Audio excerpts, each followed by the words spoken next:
네, 입센조 조홍천 더불어민주당 비대위원과 함께합니다. 어서 오세요. 네, 안녕하십니까. 네, 공수처가 고발 사주 의혹 사건에 대한 수사 결과를 내놨는데요. 좀 한마디로 평을 해주신다면. 태산명동의 서일필이다. 딱 그 표현이 맞긴 맞는 거 같네요. 그렇죠. 처음에 시작할 때 참 네. 대단했었죠. 그러니까. 예. 그런데 아까도 잠깐 얘기를 했는데 손준성 검사에 대한 공소 유지는 가능하겠습니까? 어떻게? 글쎄요. 우선 손준성 검사가 개인적으로 무슨 원한이 있었길래 이런 범행을 그러니까 이른바 범의. 예. 네. 그러니까 윗선에 대한 수사가 전혀 안 됐죠. 예. 그 구속영장 같은 것들이 다 기각이 됐고, 예. 그러니까 그리고 이제 대선 전국으로 들어가면서 뭐 수사가 계속 난관에 봉착하고 하면서 결국은 윗단에 대한 수사가 안 되다 보니까 예. 좀 납득이 좀 안 되는 부분이 좀 많지 않습니까? 그러니까 거기다가 공수처 공소심의회에서도 불기소를 공고했다고 그러는데 공소심의에서 불기소 공고가 된 사건을 예. 법원에서 재판을 하다 보면 일단은 예단을 가질 수밖에 없을 겁니다. 법원이. 예, 아무래도. 이제 그 공소심의원에서 불기소 그러니까 공고까지 내려진 사건을 그러니까 기소한 거에 대한 예단입니까? 네네네. 네. 그러면 결국은 유리한 어떤 재판 결과도 기대하기 힘들다. 예, 옛날에 불기소 사건 항고해가지고 그거 재기수사해서 다시 뒤집어서 기소한 사건 굉장히 무죄가 많았거든요. 예. 김웅 의원 같은 경우는 일단 검찰에 넘겼잖아요. 네. 검찰에서 어떤 결론 내릴 거라고 보세요? 글쎄 그렇게 기소하기가 쉽지 않을 것 같아요. 근데 검찰이 만약에 무혐의 결정을 내려버리면 네. 지금 어제 공수처에서는 공모관계라고 했잖아요. 두 사람을. 예.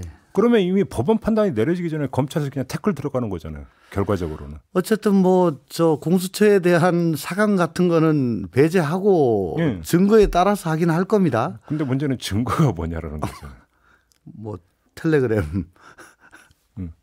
그러니까 이미 공개된 텔레그램 그 내용과 텔레그램에 속한 자료만 가지고는 증거가 되기가 힘든 겁니까? 한마디로 이야기를 하면? 뭐 중요한 정황 증거죠. 정황 증거. 정황 증거. 예, 정황 증거. 예. 근데 거기에 이제 직접적으로 진술 증거, 직접 증거가 좀 더 있어야 되는데 그게 좀 부족하지 않나 싶은 그런 생각이 듭니다. 그러니까요. 알겠습니다. 이 문제는 이 정도로 정리를 하도록 하고요. 검찰 수사권 분리 입법이 완료가 됐습니다. 소회를 좀 말씀해 주신다면. 페이스북에 좀 장황하게 쓰긴 썼습니다. 겉으로는 반대하는 척하면서 결국은 찬성하는 뭐 이중인격자 뭐 이런 취지의 그 기사들이 좀 있었어요. 그래서 저는 뭐 이 취지에 뭐 찬동하거나 뭐 이 방향이 맞다라고 생각은 절대 하지 않습니다. 네.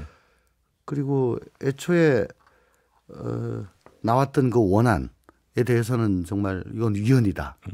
또 이렇게 가서는 당초 검수완박이 이루고자 했던 그 방향하고는 전혀 상관없이 일반 서민들이 국민들이 굉장히 힘들어지고 피해를 보게 된다는 이유로 저는 반대의 의견을 명백히 하고 그 친전을 만들어 가지고 저희 당 의원들한테 다 돌렸죠.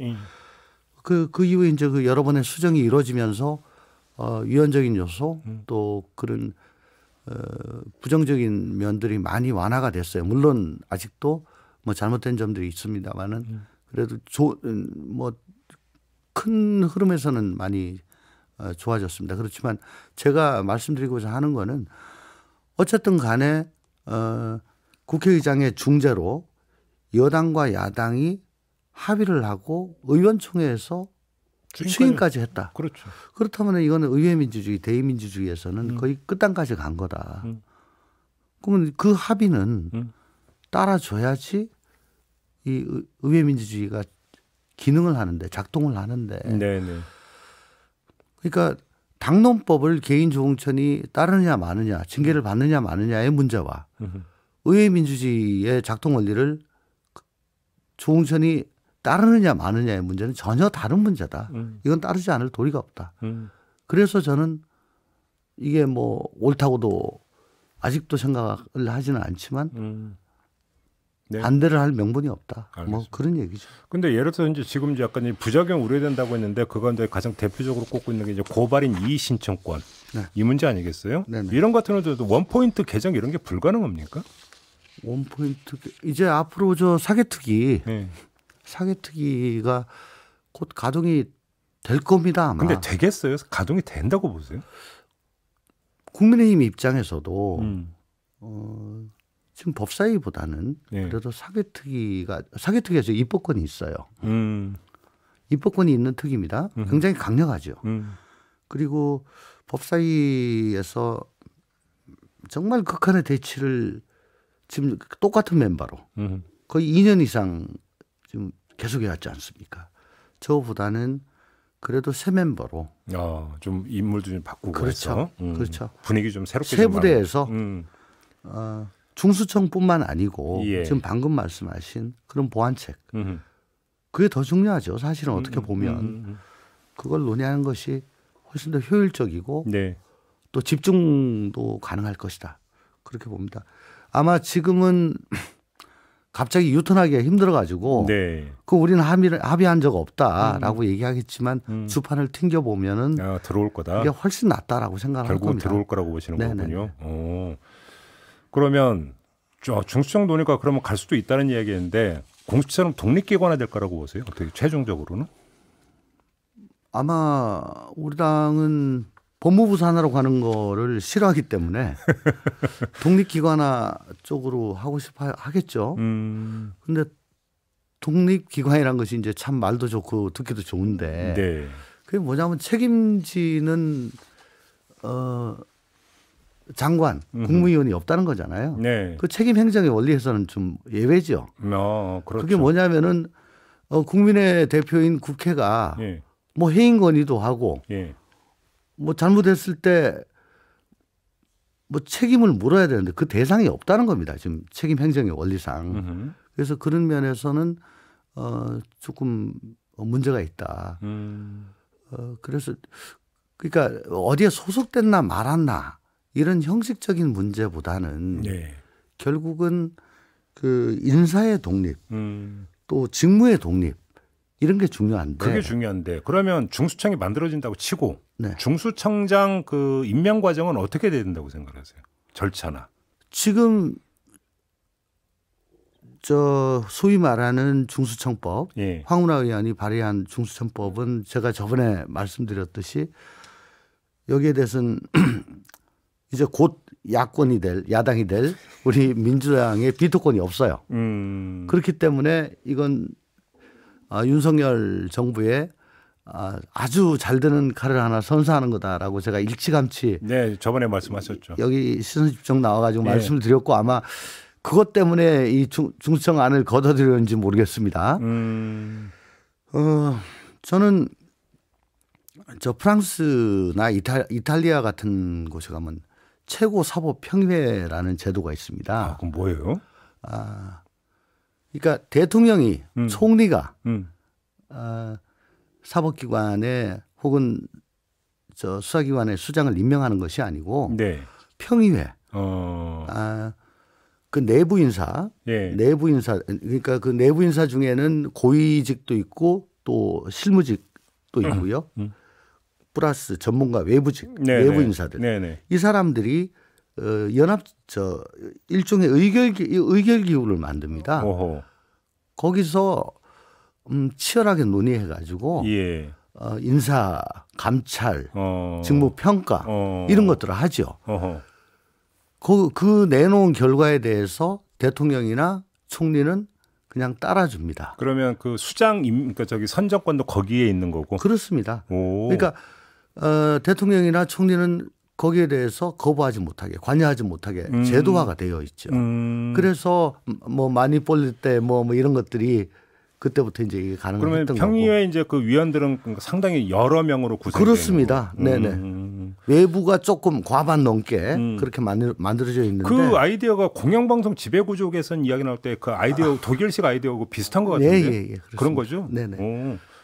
그거 하나의 아이디어인데요? 그거만 돼 있으면 이게 뭐 내부냐 독립이 됐냐 말았냐 뭐 모든 것에 앞서는 것이 인사와 직무의 독립이거든요. 그렇게 만약에 그게 구성된다면 뭐 공수처까지도 대상에 포함을 시켜서 이걸 할 수가 있는 거잖아요. 예, 사실은 그게 만병통치죠. 아 그러니까. 예. 이게 좀 혹시 당 안에서 검토가 되고 있습니까? 좋은 얘기입니다. 의원님 개인의 지금 아이디어입니까? 예. 검토해볼 만한 아이디어. 근데 이건 집권하는 쪽에서는 절대로 안 받죠.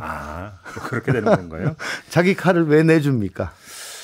그 얘기 나온 게 하나만 더 여쭤볼게요. 지금 이제 하반기 원구성 들어가야 되잖아요. 네. 국회 법사위원장 자리 저번에 합의할 때 국민의힘에서 맡는다고 됐습니까? 야당에서 맡는다고 됐습니까? 국민의힘이라고 딱 박힌 걸로 알고 있습니다. 그러면 이건 뭐 논란의 여지도 없는 거네요. 그러면? 뭐 그런 걸로 알고 있습니다. 이게 뭐 다툼이 다 있고 이럴 건 아닌 겁니까? 그러면 민주당도 그러면 국민의힘이 이제 법사위원장 자리 맡는 걸로 그렇게 알고 있습니다. 일단 그렇게는 알고 있는데 예. 그래도 선뜻 순순히 주기가 조금 네. 그래요. 알겠습니다. 한동훈 법무장관 후보자 인사청문회 먼저 그 위원님 같은 경우는 먼저 법사위는 아니기 때문에 네. 좀 어떻게 전망하시고 어떻게 그러니까 이게 정리가 돼야 되는 문제라고 보세요? 일단 시작하기 전에 양측에서 기싸움이 굉장히 심하고 또 특히 뭐 검수완박 그 다음 날 청문회가 예정되어 있기 때문에 네. 뭐 거기에 대해서 한동훈 후보자가 막 적극적으로 반박을 하는 모습이 두려워서 뭐 연기를 했다는 둥 뭐 이렇게 좀 블러핑이 좀 많이 심하잖아요. 언론 묘사를 보면 약간 그런 묘사가 있더라고요. 예. 그게 또 괜히 그 감정선을 자극하고 예. 또 거기다가 증인으로 양쪽에서 내세우는 사람이 뭐 이문정, 한동수에 뭐 김경률에 참 볼만할 겁니다. 그 내용보다는 아마 오히려 증인 면면도 파열음이 굉장히 심할 것 같아요. 제대로 진행이 될까 그런 생각이 드는데 또 한편으로는 한동훈 후보자의 그 도덕적인 문제로 이렇게 보도되는 것들을 보면 또 굉장한 기시감이 들어요. 어디서 기시감? 예, 기시감. 그러니까 역시 그 뭐 법을 어기거나 교묘히 피해가면서 경제적 이득을 취하는 거를 별로 그렇게 부끄럽게 여기지 않는 뭐 우리 그 기득권층들의 그 모습을 그대로 답습하는 것 같고 그럼에도 불구하고 굉장히 떳떳한 것처럼 할 말 다 하고 거기다 공격성까지 보이고 또 언론도 막 엄청 쓰고 언론에 대해서도 공격성을 내보이고 그런데 저 같으면은 뒤가 구려가지고 조금 숙일 건데 그럼에도 불구하고 저렇게 꼿꼿한 거 그것도 참 제주라면 제주다. 정치적이라고 보십니까? 항상 말씀드립니다만 정치인보다 훨씬 더 정치적이다. 그렇게 보시면 지지 세력을 결집시키려고 하는 거 아니면 저게 어떻게 가능한가? 그래요? 장관 후보자인데 지지 세력 이야기가 나오는 겁니까? 있다고 지금 생각을 하는 것 같아요. 본인이? 아니 안 그러면 어떻게 청문회에서 검수완박의 입법이나 뭐 공포 이런 문제점과 대책을 밝히겠다. 그러니까 그런 얘기를 어떻게 합니까? 법무장관이 어떤 자리입니까? 그러니까요. 실정법을 집행하는 자리입니다. 그러니까 입법에 대해서 이제 평을 하겠다라는 거잖아요. 네. 법무장관이 법을 집행하는 주무 책임 장관인데 그 사람이 공개적으로 법을 부정하는 얘기를 한다? 그러면 그 법무부 공무원들은 어떻게 해요? 법을 집행하지 말란 얘기입니까? 그렇게 되네요. 법무부 장관은 어쨌든 악법도 법이다라고 하면서 중장기적인 검토가 필요하다라고 할 수밖에 없는 사람이에요. 알겠습니다. 납득이 되지 않습니다. 마지막으로 짧게 이재명 고문은 공천장 받는 겁니까? 어떻게 되는 겁니까? 아직까지 비대위에서 논의된 적 없습니다. 일체. 인천 계양을 출마 얘기가 계속 나오고 있던데. 그건 이제 언론 쪽에서 뭐 취재해가지고 계속 나오는 얘기인데. 이원옥 전략공천 그 관리위원장이 저희와 인터뷰에서 뭐 차출까지 이야기를 했는데요.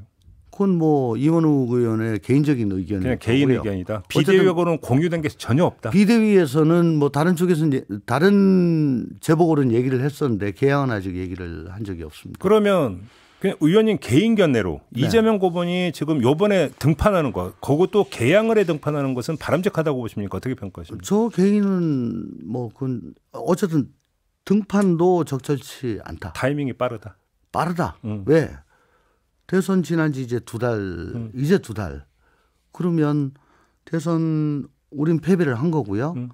그러면 대선 패배에 대해서 성찰하고 또 거기에 대해 가지고 좀 더 이런 그걸 계기로 해서 좀 더 성숙하고 나아지는 모습을 한 번은 보여드려야죠. 알겠습니다. 그거 없이 바로 출마를 한다. 그것도 어디 지역구에 그건 좀 너무 빠르다라고 알겠습니다. 생각합니다.